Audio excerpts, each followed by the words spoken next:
Eu quero passar hoje alguns princípios para receber novas medidas da presença de Deus. Antes que eu comece a pregar, será que você hoje desejou uma nova medida da presença de Deus? Será que hoje você pensou nisso? Será que você parou um momento e disse: Deus, como eu estou precisando da tua presença, como eu estou carente, de uma nova experiência, como estou de fato necessitado de uma nova medida da tua presença. Eu não sei se você orou assim, ou se pensou nisso, ou se desejou isso. Se você desejou isso, é sinal que, da forma que Deus falou comigo, falou com você, e você já está anelante e desejando algo mais da presença de Deus. Então, eu quero começar dizendo: vocês se lembram do que nós tratamos aqui domingo passado? Eu expus aqui para vocês 5 níveis de relacionamento com Deus, baseado na experiência que Moisés teve e que está registrada lá em Êxodo capítulo 33. 5 níveis de relacionamento que Moisés teve e que nós precisamos também ter com o nosso Deus. Mas as grandes questões que surgem e que nós precisamos considerar depois que ouvimos a palavra e também a compartilhamos durante a semana, melhor dizendo, compartilhamos durante a reunião da célula, são as seguintes questões. Primeiro, qual tem sido a sua reação diante do desafio de crescer em relacionamento e intimidade com Deus?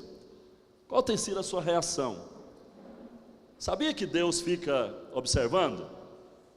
Sabia que Deus observa a nossa reação? Porque nós precisamos reagir, precisamos dar resposta. Eu falei aqui um dia, toda vez que a palavra é pregada, ela se torna um divisor de águas. Então, a partir dali, começa um tempo novo. Depois que você ouve a palavra, aí Deus vai testar, vai provar o que você recebeu. Ou seja, Deus vai verificar se você de fato recebeu a palavra e se você está respondendo à altura. Qual tem sido a sua reação diante desse desafio de armar sua tenda para se relacionar com Deus? Ora, eu não estou falando de maneira literal, que você tem que ir lá na loja, comprar uma barraca e armar essa barraca no quintal ou no lugar deserto para orar.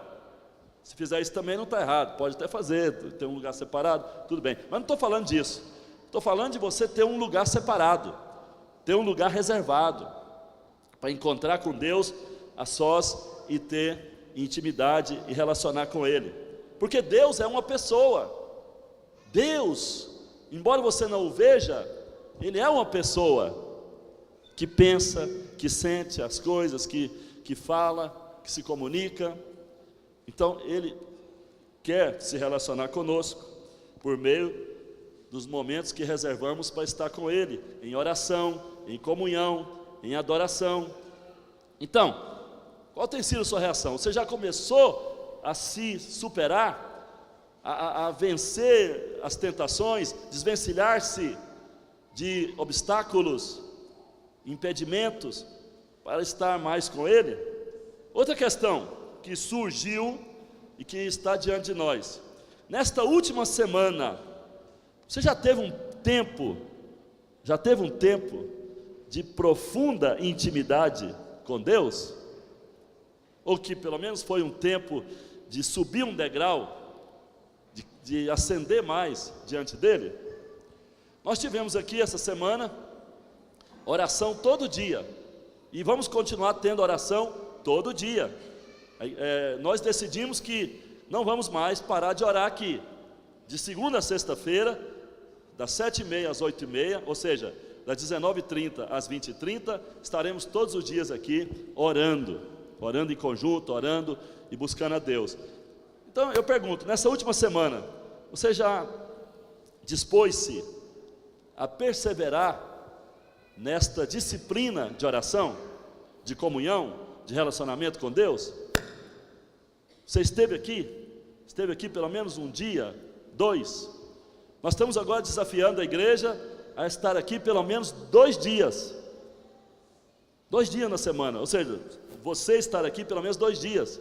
Eu sei que alguns virão todos os dias, mas outros às vezes têm dificuldade. Então, venham 2 dias orar aqui, das 19h30 às 20h30. Você está disposto a perseverar nessa disciplina? Estar diariamente no seu lugar secreto de oração, a sós com Deus? Está disposto a perseverar? Porque é uma disciplina, e no início é uma disciplina custosa, é uma disciplina desafiadora, é uma disciplina que vai mexer com a nossa agenda, nossa rotina, nossos entretenimentos, nossos confortos. Vai mexer. Mas depois que nós vencermos essas dificuldades e passarmos a ter alegria, gozo, prazer na presença de Deus, nós vamos naturalmente, querer mais e mais estar com Deus, querer estar mais com Ele, não só nesses momentos reservados aqui ou em casa.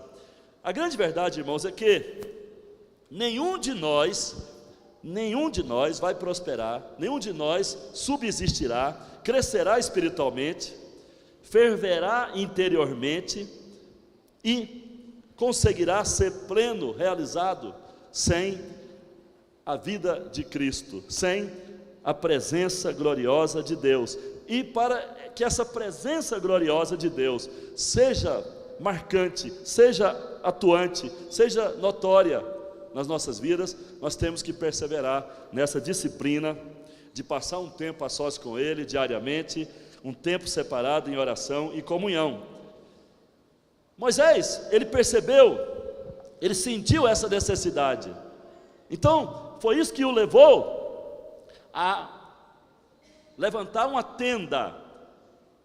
Ele foi lá no deserto, num lugar separado, distante da congregação, e resolveu ali colocar uma tenda. E ele entrava na tenda, e ali ele buscava Deus, relacionava com Deus. Então ele fez isso por quê? Porque ele sentiu a sua necessidade. Ele sentiu que não ia longe se Deus não estivesse atuando na vida dele, se a presença de Deus não viesse de maneira intensa.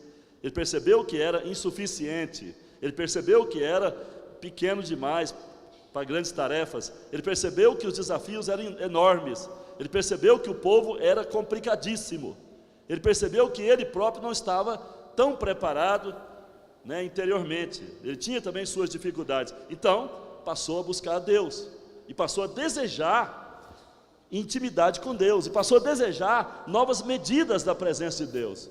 Por isso ele perseverou naquela tenda durante toda a sua vida, porque ele sabia que precisava encontrar-se com Deus e desenvolver um relacionamento íntimo com Ele. E esse relacionamento foi crescendo, Depois que ele entendeu que o relacionamento podia crescer, depois que ele entendeu que Deus não se dava por completo logo de início, porque ele precisaria entender mais o agir de Deus, a vontade de Deus.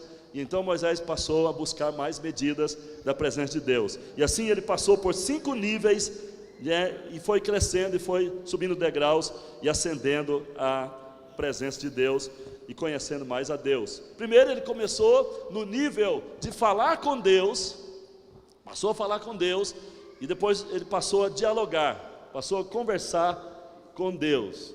Pode ficar quietinho aí, a hora que eu falar céu, você abre. Então, aí o que acontece?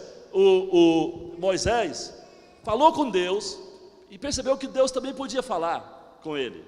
Então ele passou a conversar com Deus, falava e ouvia, falava e ouvia. Ficou nesse nível, mas depois ele percebeu que poderia subir um outro degrau. Aí ele passou a querer estar mais perto. Deus, eu quero estar mais perto aí, quero estar mais perto do Senhor. O Senhor é Deus, o Senhor é um ser que fala e que tem até mesmo uma forma espiritual. Eu quero falar com o Senhor mais perto, quero falar face a face. E aí, à medida que ele foi buscando, chegou a falar face a face. Claro que não era face a face com a glória, com o fulgor, né, de toda a expressão de Deus, de toda a essência. Mas Deus lhe deu essa experiência, de alguma maneira, que ele sentia que era face a face. Depois, Moisés disse: eu quero ter uma intimidade, mas eu quero ter uma intimidade contigo de amigo. Aí Deus disse: tá bom, então eu vou me dar como amigo. Aí chegou a uma terceira dimensão, ou melhor, um terceiro degrau, um terceiro nível de intimidade. E aí Deus passou a falar com ele como amigo, e ele também passou a falar com Deus como amigo. E assim ele foi ascendendo, até que chegou a um nível que ele disse: olha Deus, eu quero entrar no seu coração agora, eu quero entrar no teu coração agora, eu quero saber a tua vontade, conhecer teus caminhos. Moisés entendeu que a vontade de Deus era elevada, a vontade de Deus era perfeita em todos os aspectos, e ele, sendo homem fraco, limitado, pecador, não podia sempre pensar tudo certo e fazer tudo certo e acertar suas escolhas conforme a sua cabeça, seu coração. Então ele disse: eu quero saber o que está no teu coração, quero conhecer os teus caminhos. E aí chegou um nível de intimidade que Deus passou a revelar os caminhos dele para Moisés. E aí Moisés disse: tá bom, Senhor, até aqui tem sido maravilhoso, tenho recebido novas medidas da tua presença, mas eu quero algo mais. Sabe, Deus, eu quero agora que a tua presença se manifeste na minha vida, eu quero que a tua presença seja notória, eu quero que a tua presença me guie, eu quero que a tua presença se expresse na minha boca quando eu falar ao povo, eu quero que a tua presença venha mover corações, eu quero que a tua presença venha, ó Deus, confirmar as obras das minhas mãos, eu quero que a tua presença venha, Senhor, fazer os milagres, venha responder às necessidades do povo. Eu quero a tua presença em mim, e eu quero a tua presença através de mim. Então, aí Moisés desejou a presença manifesta de Deus, e aí Deus passou a manifestar através dele, e a sua vida. Irmãos, todos nós precisamos desenvolver o nosso relacionamento com Deus, até que a sua presença se torne evidente, e claramente manifesta por nosso intermédio. Escuta isso, todos nós temos que desenvolver a nossa intimidade, nosso relacionamento com Deus, até que a sua presença passe a manifestar. Porque o que adianta eu ficar falando aqui e a presença de Deus não confirmar nada, não falar com vocês, não tocar em vocês? O que adianta eu vir aqui, fazer um momento de louvor, e a presença de Deus não se sentir agradada e não se manifestar aqui para liberar graça e poder? O que adianta? O que adianta ensinar numa sala de aula a palavra e a presença de Deus não confirmar nada, não abrir o entendimento da igreja? O que adianta você orar por alguém e a presença de Deus não se mover? Então, a presença de Deus é vital, a presença de Deus é fundamental, a presença de Deus é imprescindível, a presença de Deus, ela é vital e essencial para a nossa vida em todo sentido. Quando há a presença de Deus no casamento, as coisas são mais gostosas, mais harmoniosas. Quando há a presença de Deus na criação dos filhos, as crianças também crescem no temor de Deus, e isso ajuda muito os pais. Quando há a presença de Deus, né, no seu trabalho, na sua vida financeira, nas coisas materiais que você faz, aí as coisas fluem, e a bênção de Deus é o diferencial, porque a presença dele garante sucesso. Então, quem está entendendo o valor da presença de Deus? A presença de Deus é fundamental, ela tem que se tornar evidente e claramente manifesta por nosso intermédio. É a presença de Deus que faz toda a diferença nas nossas vidas, e que vai fazer nossos ministérios ir para frente. Por que essas células estão ausentes aqui? Porque tem muita gente ausente, porque tem liderança ausente. Eu tenho que ser aberto, tenho que ser franco, é porque está faltando a presença de Deus nessas lideranças, e está faltando a presença de Deus, a presença do Senhor na célula. Porque uma célula que tem a presença de Deus, irmãos, não tem desculpa não, ela vai fluir, ela vai crescer, ela vai ter mais sede por Deus, e vai multiplicar, e vai estar aqui no culto dando glória a Deus. Então, nós precisamos reconhecer isso, né? Onde há o manifestar da presença de Deus, ali, o que acontece? Agora sim, céu. O que acontece? Quando há o liberar da presença de Deus, quando há a manifestação da presença de Deus, né, há um céu aberto, derramando bênçãos. Diga, a presença de Deus na minha casa, na minha célula, na minha vida, nos garante um céu aberto, derramando bênçãos. Segunda coisa que a presença de Deus traz: atmosfera espiritual favorável com o agir do Espírito.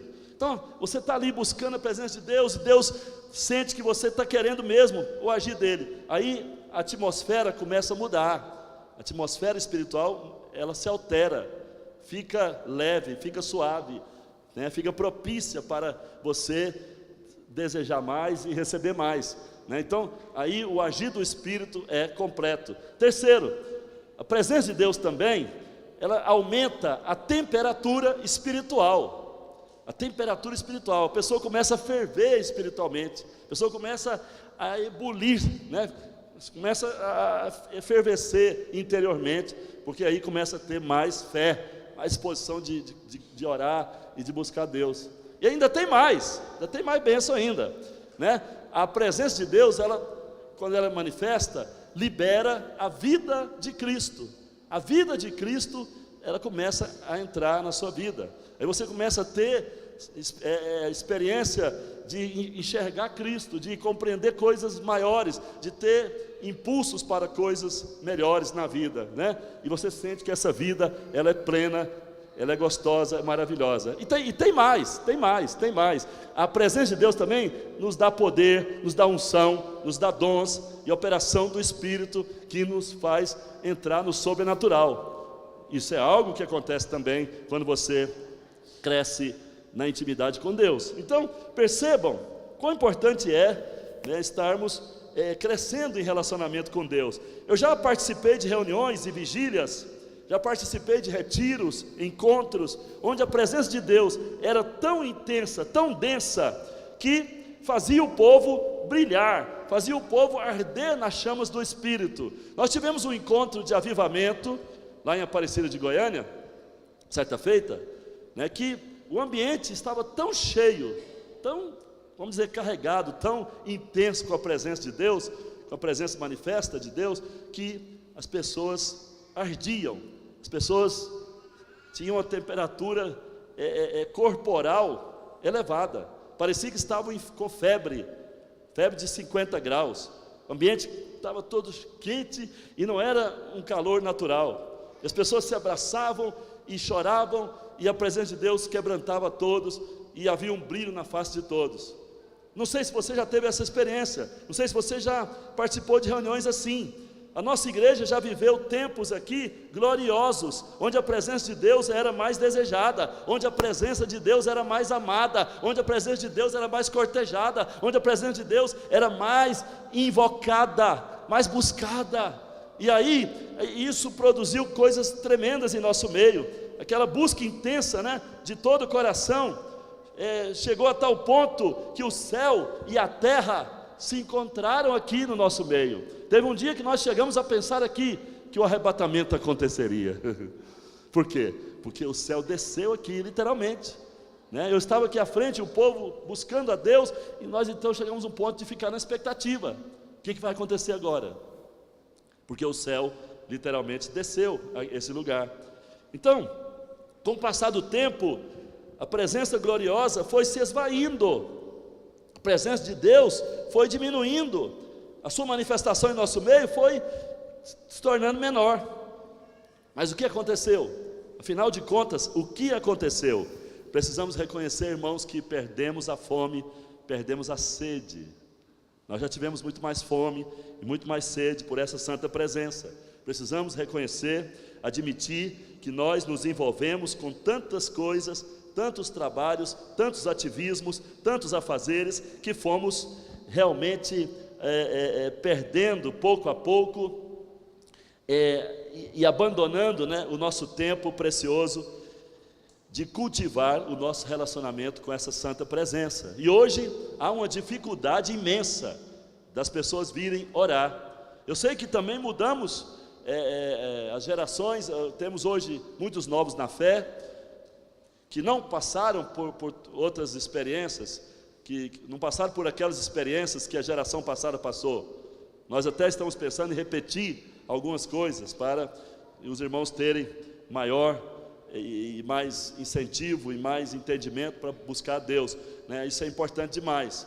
Mas eu percebo que, né, houve um arrefecimento muito grande e hoje não se cultiva mais um relacionamento intenso com a presença de Deus. Eu creio que todos vocês reconhecem que necessitamos urgentemente buscar a Deus de todo o coração. Quem aqui reconhece que precisa buscar mais a Deus de todo o seu coração?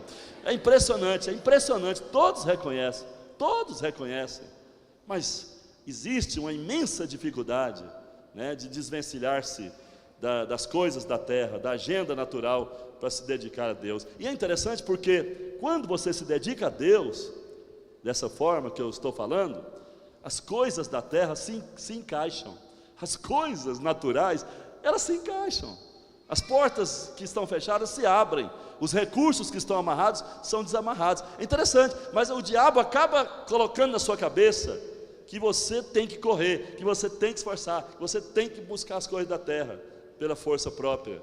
E aí você acaba se perdendo nisso e deixando de ser abençoado por não ainda ter revelação de que o segredo para tudo dar certo é você ter mais medidas da presença de Deus. Então, isso é algo que precisa entrar no seu espírito, pois sem a presença gloriosa do Senhor, não dá para edificar nada para a eternidade. E vou dizer mais, não dá para edificar nada de sucesso na terra. Se você quer edificar coisas bem-sucedidas na terra e quer edificar coisas para a eternidade, você precisa ter mais da presença de Deus. Fala isso para o irmão do seu lado.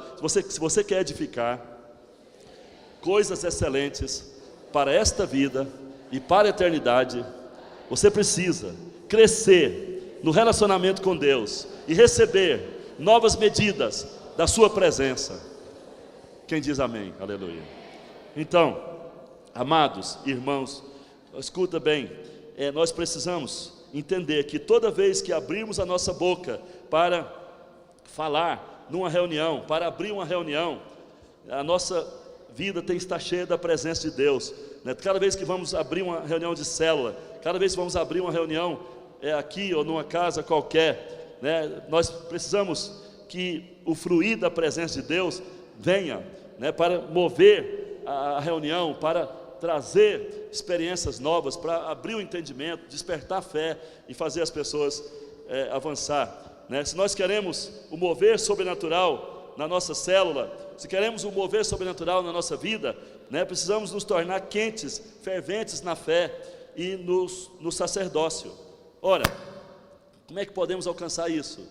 É nessa busca diária, é nessa persistência, né, de estar diante de Deus e subir os degraus da intimidade, né? Eu não sei se vocês já leram ou já ouviram falar de um advogado que viveu na América do Norte no século passado, até lá pela década de 50, ele chamava-se Charles Finney.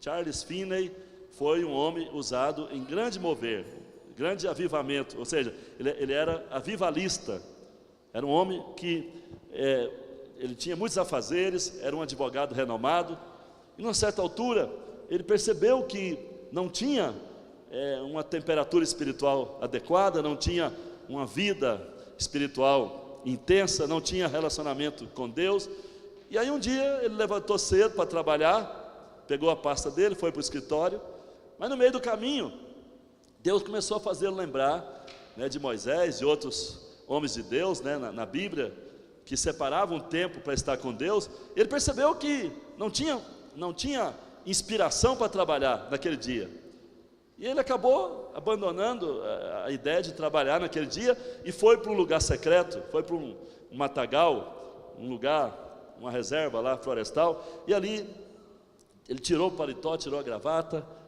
deixou a maleta dele lá no carro, fechou e aí foi lá, se curvou diante de Deus, falou: Deus, Senhor, eu estou sentindo que eu preciso de Ti, mais do que de dinheiro, mais do que de qualquer coisa, eu necessito de Ti, sou carente de ti. Ele começou ali a falar abertamente com Deus, espontaneamente, né, sem forçar a barra, e de repente ele se achou ali chorando, se achou ali clamando pela presença de Deus, e aí o Espírito de Deus veio sobre ele de tal maneira, e ele ficou como eletrificado ali, né, como se tivesse recebido um choque, uma descarga, caiu ali, começou a ter experiências sobrenaturais, e foi orando e buscando e desejando mais de Deus. Sei que ele passou várias horas ali. Quando ele levantou, já era tarde, e ele foi embora, e a partir daquele dia, ele dedicou as noites, né, para pregar o Evangelho, para fazer cruzadas de oração, de avivamento, de curas, e ele passou a pregar nos Estados Unidos, de cidade em cidade. Depois Deus falou para ele: você vai nas boates, você vai nos motéis, você vai em todo lugar de perdição. E ele começou a ir, né, levava um grupo de pessoas com ele, de muita oração, e começou a pregar e ganhar pessoas ali naqueles lugares de perdição, e houve uma revolução ali em várias cidades americanas. Depois ele passou a visitar fábricas, passou a pregar em indústrias, e Deus se manifestava de tal maneira que as pessoas ficavam caladas. Certo dia ele entrou numa fábrica e disse: eu preciso de 3 minutos para falar com vocês. E aí o chefe lá autorizou, ele foi falar e orar com as pessoas, e quando ele estava terminando de ler a Bíblia, as pessoas caíram no chão, as pessoas chegaram e choraram e disseram: pelo amor de Deus, ora por nós, queremos arrepender, nós somos pecadores e só Jesus Cristo salva. E ele passou a orar, e aquelas pessoas se converteram ali, sentindo a presença de Deus através dele. Mas tudo era resultado de uma busca, resultado de uma perseverança na presença de Deus, em querer mais a Deus. Então eu quero compartilhar com vocês 3 princípios para você receber novas medidas dessa presença. Eu gostaria de saber, alguém aqui, depois de ouvir essas coisas, está desejando algo mais, está querendo algo mais de Deus aí? Quer mais Deus na sua vida? Quer mais Deus na sua casa? Quer mais Deus na célula? Quer mais Deus no seu ministério? Quer mais Deus no dia a dia?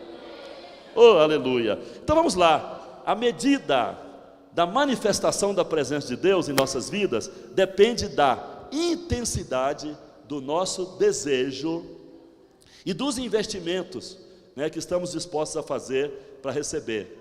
Então, como é que está isso em você? Porque Deus sempre fala, né, ele não para de falar, Deus não para de manifestar, Deus não para de conceder bênçãos, Deus não para de abrir portas, Deus não para de fazer milagres, Deus não para de trazer revelação, Deus não para de mover vidas, Deus não para. Mas por que isso não está acontecendo na sua vida? Por que não tem nenhum sinal, nada que mostra que Deus está agindo de maneira intensa na sua vida?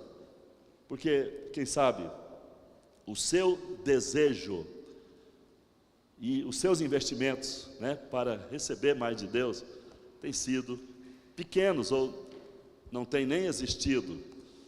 Deus sempre fala: se você me buscar de todo o coração, você vai me achar. Deus sempre fala, na palavra dele tem várias palavras, né, do início da Bíblia até o final. Você pode ler ali, de Gênesis a Apocalipse, né? Quem tem sede, venha. Não é assim que Deus fala? Quem tem sede, venha a mim. Quem quer receber água viva, quem quer ser pleno do poder, venha a mim. Então Deus, ele condiciona, né, o derramar da sua presença ao nosso desejo, a nossa disposição, a nossa boa vontade de investir na presença dEle. E como é que fazemos isso? Separando um tempo para orar, separando um tempo para fazer aquilo que Charles Finney fez, nos derramar, nos prostrar, falar de maneira espontânea com Ele, porque não precisa gritar necessariamente, não precisa espernear necessariamente, não precisa você querer que algo sobrenatural aconteça desde o início. Não, começa falando como se você tivesse com alguém visível ali na sua frente.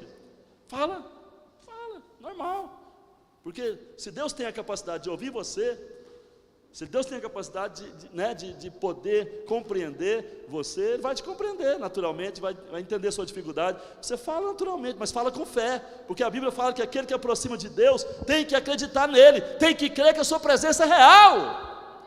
Então você creia que a presença dele é real. A presença dele é real, independente dos seus sentidos, independente da sua capacidade de percepção, a presença de Deus é total com você, e se você acredita nisso, você vai desfrutar dessa presença. Quem diz amém, aleluia? Bom, então, você tem que investir, às vezes um cântico é um investimento. A gente canta tanto e às vezes não investe nada em louvor e adoração, mas quando você canta, Senhor, ao único que é digno de receber. Quando você canta olhando para Ele, se voltando para Ele, direcionando a Ele mesmo, né? Aí é um investimento, Às vezes você canta, o único que é digno de receber. É o culto demorado. Meu irmão, você não entendeu nada, compreendeu nada, você está cego, né?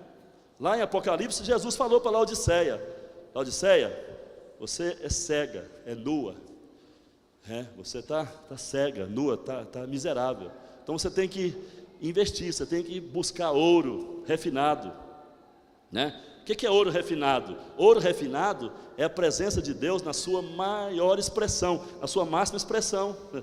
Nós temos que buscar a presença de Deus na sua máxima expressão. Isso é ouro refinado, é glória, né? Então, irmãos, a medida da manifestação da presença de Deus em nossas vidas depende da intensidade do desejo. Qual o seu desejo?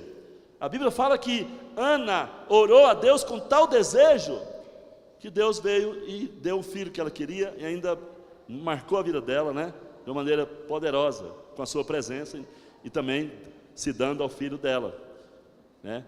Então ela investiu. Qual o desejo que você tem por Deus? Qual a aspiração que você tem por Deus? E qual a disposição de investir mais em oração, em comunhão, em relacionamento com Deus, né? Eu não sei se você já percebeu, às vezes numa reunião, e nesse ponto eu observo bem, numa reunião de oração, numa reunião de adoração, a gente vê de maneira nítida, de maneira clara, os diferentes graus, os diferentes níveis de desejo por Deus e de investimento para receber dele. Você observa na reunião que uns ficam de olhos arregalados, querendo ver se vai acontecer algo ali naquela reunião, sem fazer nenhum investimento, sem dispor-se e sem nenhum desejo, né, de buscar Deus. Outros ficam em lutas com a sua carne, lutas com o seu velho homem, lutas com seus pecados do dia. Não entenderam que diante de Deus tem graça. Diante de Deus tem graça. Se você chega diante de Deus com pecado, a presença de Deus é graciosa. Deus, eu pequei, quero me lavar, me purificar no sangue. E se você busca a Deus, né, dessa maneira e pede perdão e diz: Senhor, o sangue me cobre, o sangue de Jesus é a minha redenção, o Deus diz: está feito, está consumado, seus pecados estão perdoados e lavados. E você se livra daqueles pecados. Não vou entrar aqui no mérito dos pecados, eu sei que tem pecado e pecado.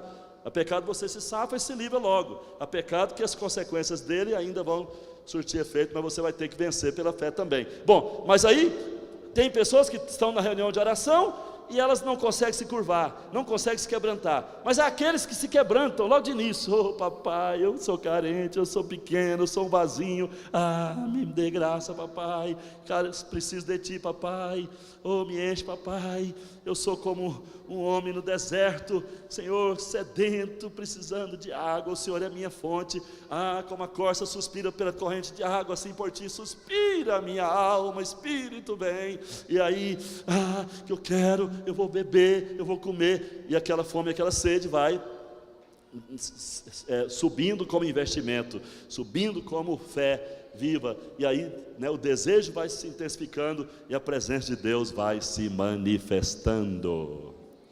É assim que acontece. Então, há uns que recebem mais, outros recebem menos, e outros não recebem nada, porque não entende que a manifestação da presença de Deus na sua vida, né, ela vai ser proporcional a esse desejo e a sua busca e seus investimentos. Então, isso é algo que precisa ser entendido, precisa ser compreendido.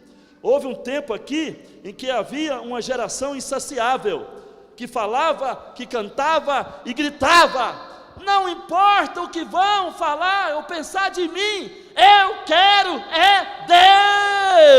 Deus. Eu quero Deus. Não importa o que vão falar de mim, eu quero Deus. Lembra disso, Marcelo? Eu quero Deus, eu quero Deus. Só que aqui na igreja isso não era um cântico para cantar assim de brincadeira, não, para pular e esquentar, não.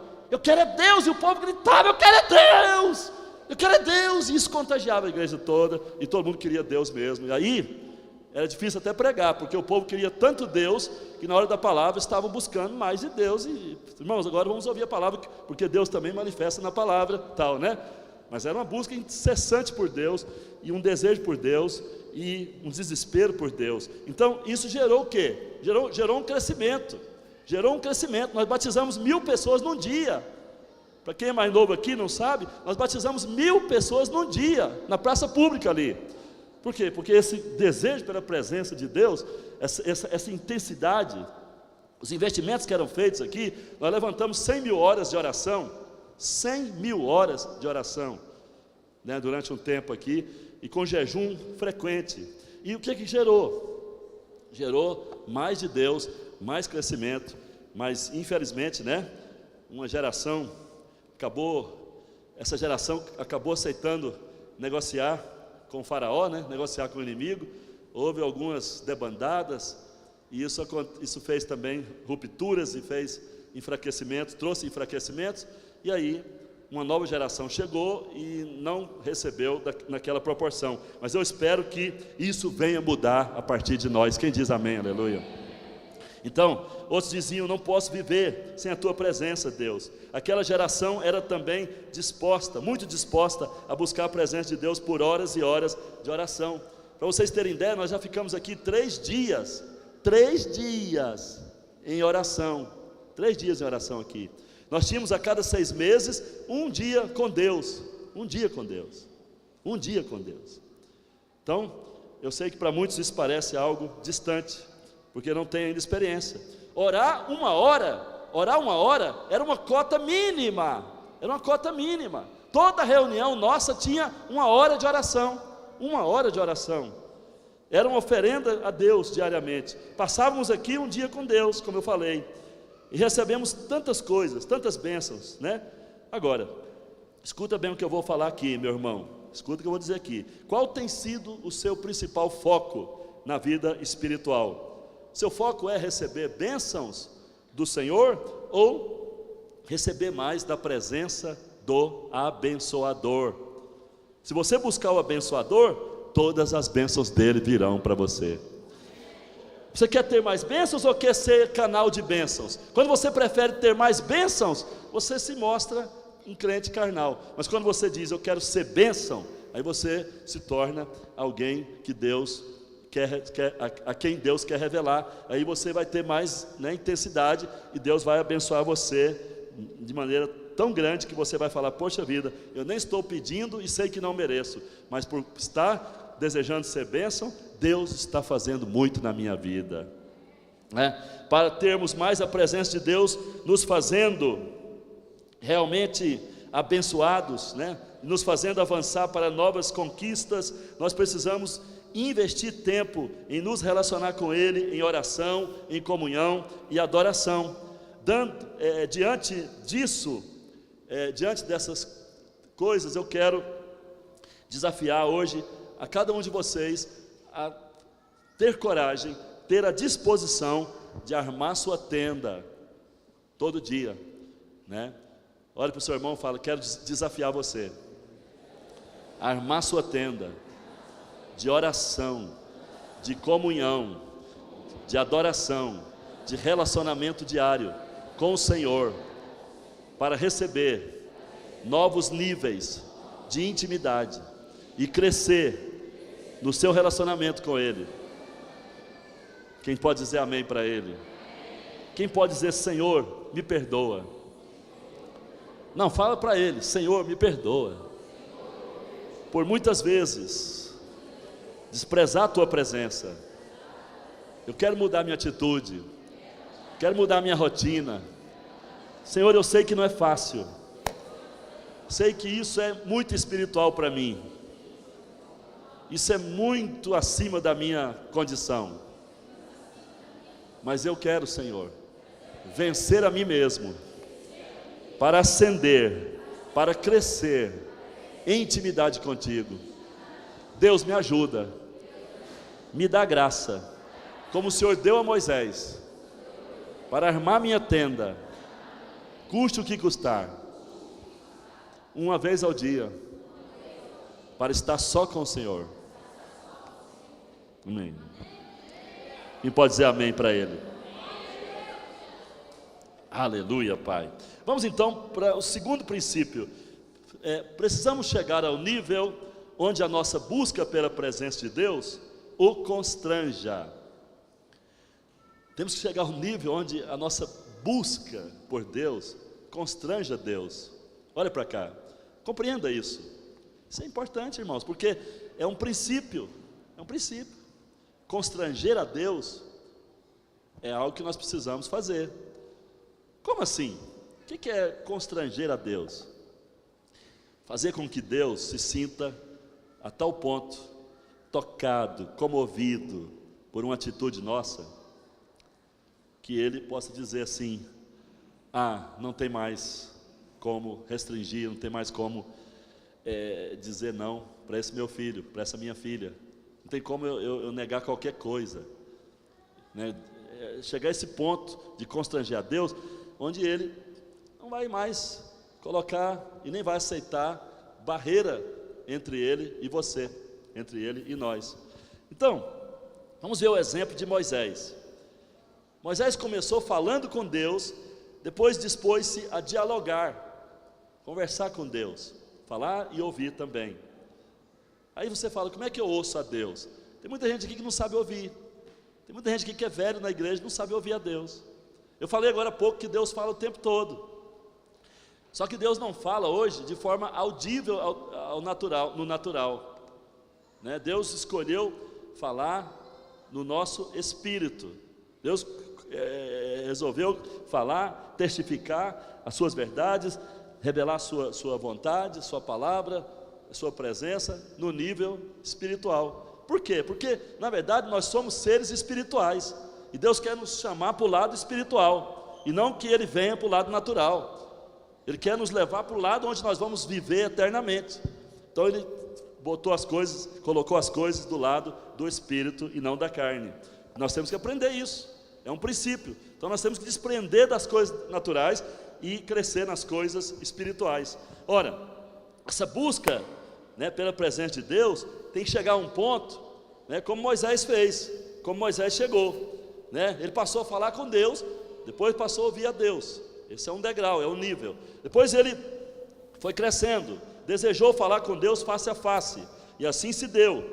Em seguida, o seu desejo foi crescendo, ele foi investindo, passou a ter mais fome, passou a ter mais sede, já não queria mais aquele nível. Não, eu quero algo mais.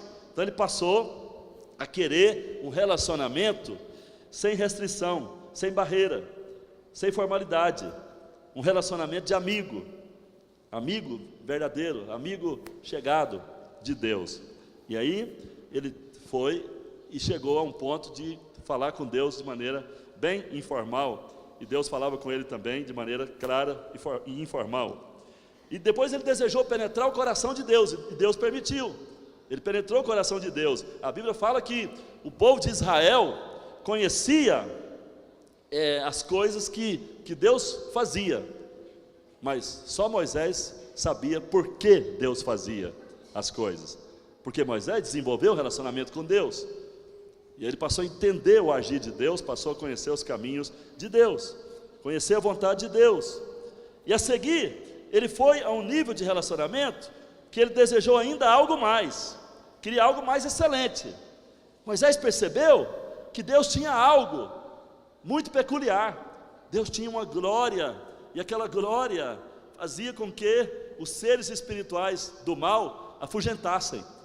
Aquela glória era algo fascinante. Aí Moisés olhou aquela glória e disse: Deus, eu quero mais da tua presença, e vou te rogar aqui, eu quero mais da tua presença em mim. E aí Deus passou a manifestar a presença dele na vida de Moisés. Mas depois ele olhou para a glória e disse: espera aí, mas eu quero essa glória aí, eu quero essa glória. Então Moisés disse: Deus, deixa eu ver essa glória. Mas Deus sabia que no coração de Moisés, ele gostaria de que aquela glória fosse a marca dele, tivesse na vida dele, para fazê-lo vencer os inimigos, para fazê-lo ser mais eficiente ainda. E aí, o que aconteceu? A Bíblia fala que Deus, a primeira coisa que Deus fez foi dar graça a Moisés. Por que Deus deu graça a Moisés? Porque, gente, sem a graça nós não podemos crescer, sem a graça nós não podemos chegar mais perto de Deus, sem a graça nós não podemos ser instrumentos da glória. Mas graças a Deus que hoje nós vivemos num tempo da graça, graça plena, graça total. A graça plena de Deus está sobre você. Levante as mãos e fala: ô Pai, te dou graças, porque a tua rica graça, superabundante graça, plena graça, está sobre mim, por causa de Jesus Cristo. Aleluia. Então, você já tem a graça. Moisés precisou receber aquela graça, mas você já recebeu essa graça. Quem diz amém? Aleluia. Então você tem o acesso aberto. A Bíblia fala lá em Hebreus que o caminho ao trono está aberto. O caminho ao trono de Deus está aberto, acessível. Então não há barreira para você. Agora, por que você não tem a glória de Deus? Por que a glória de Deus não está no seu casamento, ou na sua vida sentimental, ou nas suas finanças, ou no seu trabalho, no seu ministério, na sua escola, nas coisas que você faz? Por que a glória não está manifestando? É porque você está alheio, está indiferente à presença de Deus. Você não constrangeu a Deus ainda, por isso que as coisas não estão vindo, né? Agora, é interessante observar que Moisés não parou no 5º nível. Ele queria algo mais de Deus. Lá em Êxodo 33, 18, abra aí, Êxodo 33, 18, confira rapidamente comigo. Êxodo 33, 18. O texto sagrado fala assim, ó, vou ler aqui, você acompanha aí. 33, 18. 33, 18. Então Moisés disse: rogo-te que me mostres a tua glória. Oh, que coisa. Moisés falou: peraí, não vou ficar aqui nesse 5º nível não, eu quero algo mais, quero a glória de Deus. Agora, quando Moisés pediu a glória de Deus, ele fez algo. Observe que Moisés percebeu que havia algo muito precioso em Deus, que era a sua glória, e então ele passou a desejá-la. Quando chegou neste patamar, ele constrangeu a Deus, ou seja, deixou Deus bastante comovido. Por quê? Por que Deus ficou constrangido? Porque aquele desejo de Moisés pela glória significava que ele, o Senhor, Deus, havia se tornado seu tudo.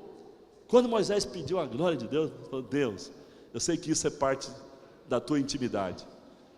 Moisés estava dizendo: Senhor, eu quero o Senhor para ser minha fonte, eu quero o Senhor para ser meu tudo, meu guia, minha inspiração, minha razão de vida. O Senhor agora será tudo na minha vida. Quando Deus percebeu que o coração de Moisés se voltou para ele dessa maneira, e que o estava colocando como tudo para ele, tudo na vida dele, Deus ficou constrangido. Moisés constrangeu a Deus, comoveu a Deus. Aí Deus olhou para Moisés e disse: esse Moisés, ele descobriu o caminho das pedras. O que eu posso negar para ele? Ele quer tudo de mim, e ele quer que eu seja tudo para ele, que eu seja tudo na vida dele. Então, a partir de agora, não terei restrição mais. A partir de agora, esse Moisés, ele vai ter tudo, ele vai ter a minha glória, e não somente vai ver a minha glória, ele vai ter a minha glória. E aí você vê lá no capítulo 33, versículo 21 a 27, abre aí, 33, 21 a 23, 21 a 23, 33, 21 a 23, disse mais o Senhor: aqui está um lugar junto a mim, e tu estarás sobre a penha, ou seja, sobre a rocha. Isso aqui é um jogo de palavras, né? Tu estarás sobre a penha, sobre a rocha. E lá em Coríntios 10, Paulo fala, 1 Coríntios 10, que essa penha, essa rocha, apontava para Cristo, Cristo é essa rocha.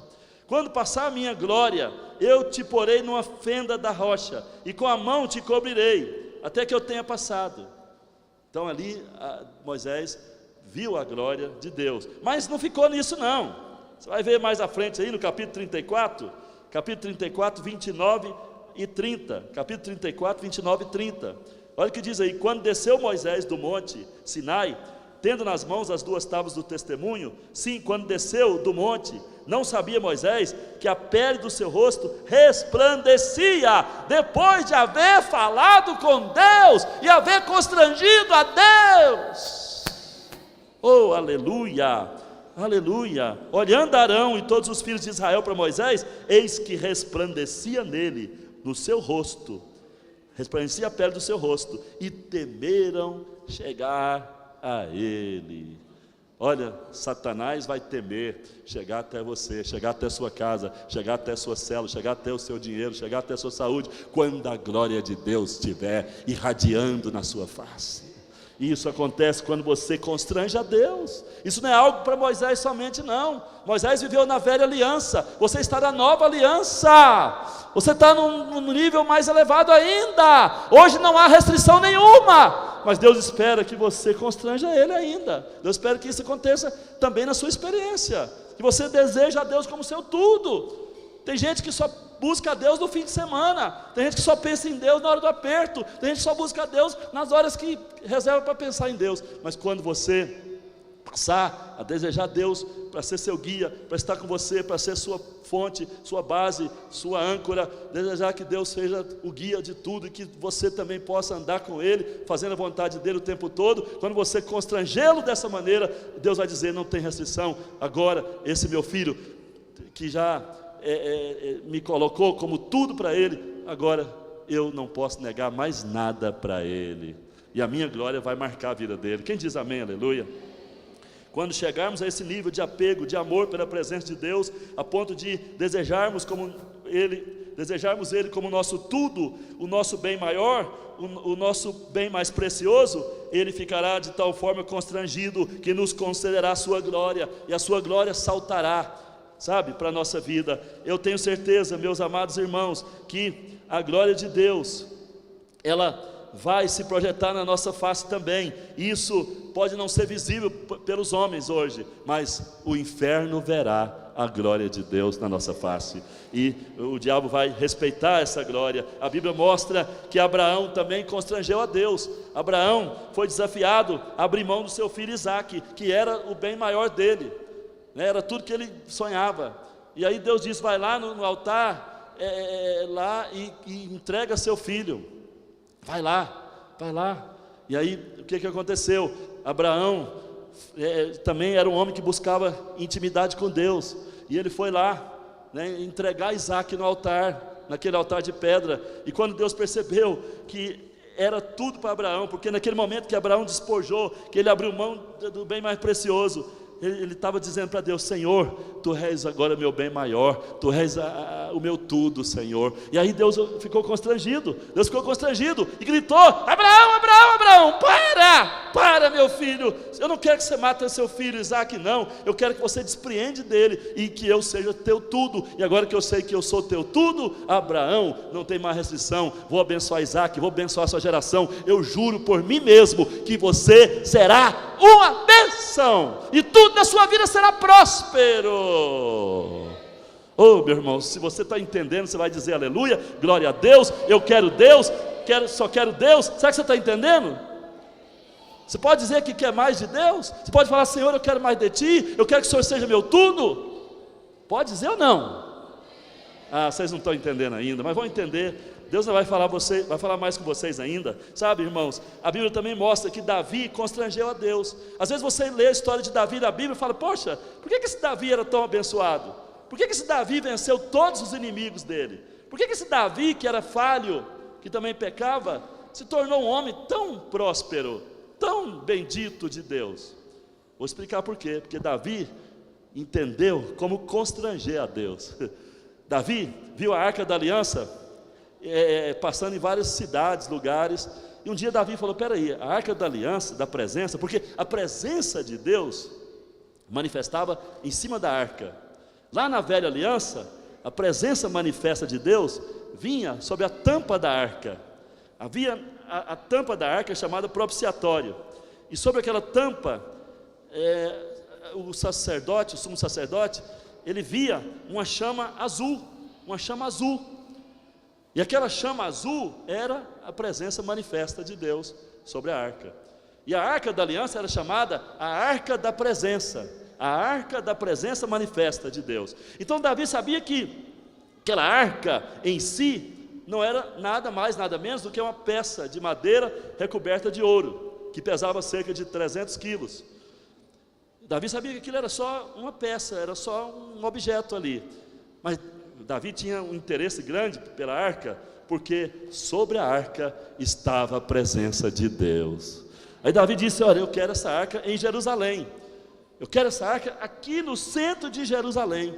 Aí o que Davi fez? Levantou uma barraca, levantou uma tenda ali no centro de Jerusalém, e Davi disse: eu quero a arca aqui no centro de Jerusalém, e quero que 24 horas a presença de Deus receba a adoração. Aí Davi escalou homens para cercar aquela tenda. Não tinha parede naquela tenda, os homens eram a parede, e não podia ficar nem um momento ali com um buraquinho ali, não. Tinha que ter homens cercando aquela tenda 24 horas. E aqueles homens ali faziam turnos, e a cada 6 horas alguém estava ali, né, fazendo parte, era parte da tribo de levitas, e eles iam ali então, cercavam a tenda, fazendo turno e adorando e cantando ao Senhor, a presença de Deus. Mas chegou um momento que Deus olhou para aquilo e viu que Davi, ele tinha um zelo, ele tinha um interesse por aquela arca, por causa da presença dele. E Davi desejou de tal maneira, se você ler os Salmos, você vai ver quanto Davi desejou essa presença, né?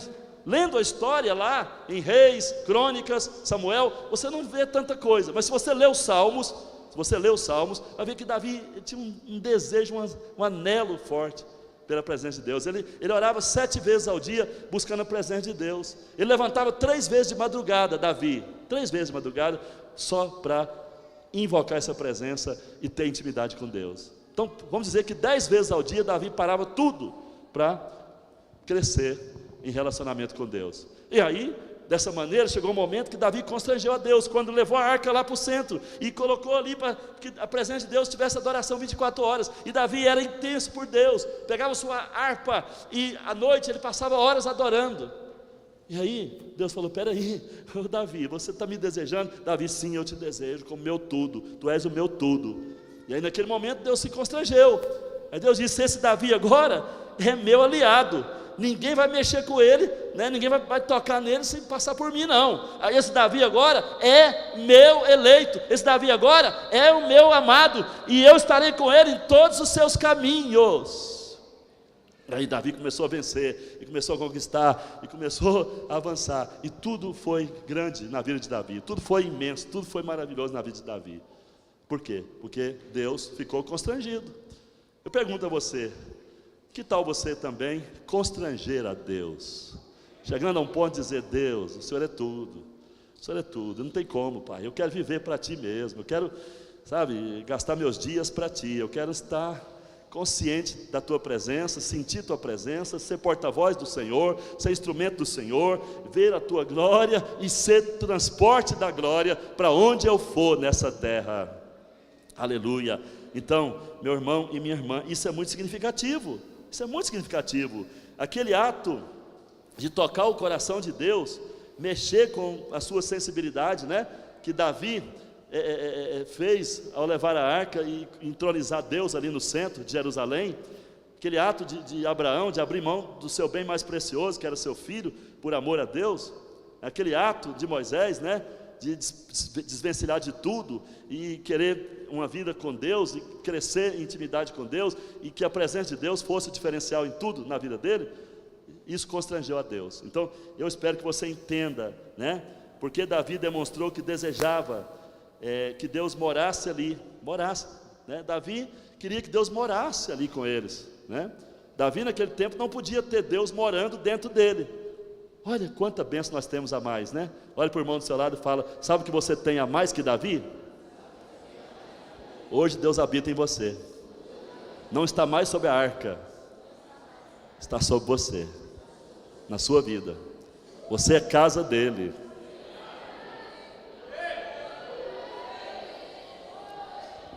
Pode aplaudir ele, pode glorificar ele, né? Então, exatamente isso, irmão. Exatamente isso, sabe? Moisés não entendeu o jogo de palavras. A maneira de ver a glória é estar na rocha.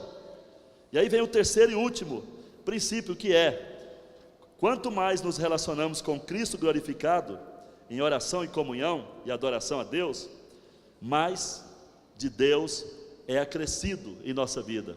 Quanto mais nos relacionamos com Cristo glorificado, porque a rocha é Cristo. Paulo diz lá em 1 Coríntios 10, a rocha é Cristo. Aquela rocha ali que Moisés estava sobre ela, representava Cristo. Lá na velha aliança, era uma rocha mesmo, uma pedra, uma penha.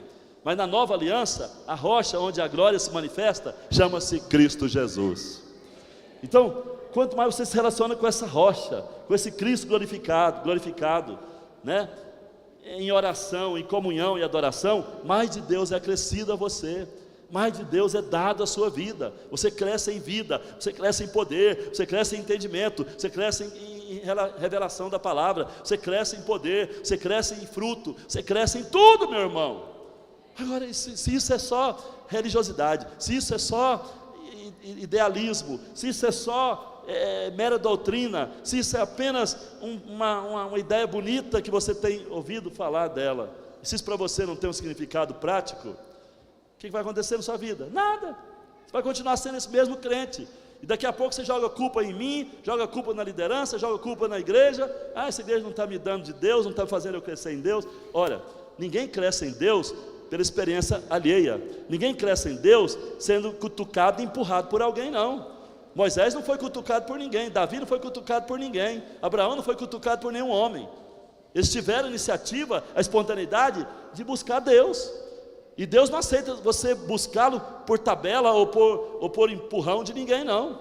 Deus quer que você tenha o coração para Ele. E se você não tiver coração para Ele, não vai constrangê-lo. Se você não constranger a Deus, meu irmão, vai ser um crente raso, um crente superficial, um crente com água no pé, que não vai crescer em níveis de profundidade e de unção, revelação, experiências espirituais, e mergulhar no Espírito até chegar a um ponto que as águas espirituais vão encher sua vida e vão fazer você entrar no mergulho, onde você vai conhecer coisas profundas de Deus. Você tem que entender, a coisa é assim, não é algo que você tem que esperar um anjo descer do céu, ou esperar um profeta poderoso, ou esperar uma palavra mais forte, ou esperar uma ação sobrenatural que venha fazer algo. Não, meu irmão, tem muito crente esperando isso, e vivendo de panaceia, vivendo de palhaçada, e tentando forjar experiências com Deus, e tentando mostrar a espiritualidade que não vale nada, é palha, feno e madeira. Agora, se você quer ouro, prata e pedras preciosas, você tem que constranger a Deus, você tem que relacionar com Cristo glorificado. Paulo diz que à medida que você olha, contempla, lá em 2 Coríntios 3,18, à medida que você contempla esse Cristo glorificado, à medida que você busca esse Cristo glorificado, há uma glória sobre ele. A Bíblia mostra que Moisés desejou tanta glória, e Deus deu ali um vislumbre da glória, e a glória passou a refletir na face dele, passou a marcar ele, mas Moisés ainda não tinha o pleno entendimento da glória. Mas lá em Mateus 17, não dá tempo de ler aqui, mas depois você lê em casa, Mateus 17, de 1 a 3, Mateus 17, de 1 a 3, ali fala que Jesus foi ao monte da transfiguração, e lá no monte da transfiguração estava Elias, estava Moisés, e aí Moisés veio, e Moisés estava lá. E o que Moisés viu naquele momento no monte? A primeira coisa que Moisés viu foi a realização do seu maior sonho. Moisés queria conhecer a plenitude da glória, e aí quando ele olhou para a face de Cristo, lá estava a glória de Deus manifesta. Já não era mais sobre a rocha natural, mas era sobre a rocha eterna. E Moisés olhou para aquela glória, e Deus disse: naquela época foi um jogo de palavras, mas agora, Moisés, é a revelação plena e visível da glória na face de Cristo. E Paulo em Coríntios diz que a glória está na face de Cristo, e nós precisamos ter tempo para contemplar a face de Cristo em oração, adoração, para que a glória de Deus venha. E quando a glória de Deus vem na nossa vida, as coisas começam a melhorar, as coisas começam a frutificar, as coisas começam a evoluir. Sabe por que as coisas não estão evoluindo na sua vida? Porque não tem glória na sua vida, não tem glória, não tem glória. Deus precisa ser seu tudo, para que a glória dele manifeste e mude a história, e mude a sua vida.